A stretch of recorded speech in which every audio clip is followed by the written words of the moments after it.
She wasn't fat, but she wasn't skinny. She loved restaurants, but not more than she hated her body. She kissed boys, but she didn't bring them home. She hated being home, but she didn't know where else to go.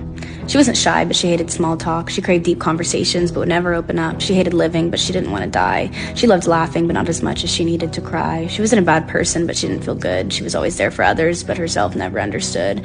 She was always writing, and everyone read, but no one listened. She was both the life of the party and the loneliest in the room. She was always performing, but she hated the crowd. She was always quiet, but her thoughts far too loud. She wasn't a rule follower, but she wasn't brave. She was always praying for others, but never for herself. She wasn't ugly, but she wasn't beautiful. She wanted to be loved the way she loved others for once. She wasn't manipulative, but she knew how to lie. She didn't have her mother's temper, but she had her mother's sad eyes. She wanted her father's kindness, but she got his tendency to run away. She was always apologizing, but she never forgave herself. She was always running, chasing, seeking for something she couldn't grasp, always hungry, longing, itching for something she couldn't name, always bleeding, rotting, screaming for something to dull the pain, but no one saw, so you couldn't blame the world for ignoring the girl.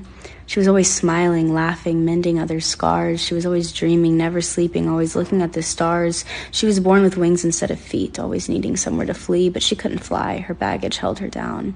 She wasn't depressed, at least she didn't think. A dangerous coping mechanism for a girl with clipped wings.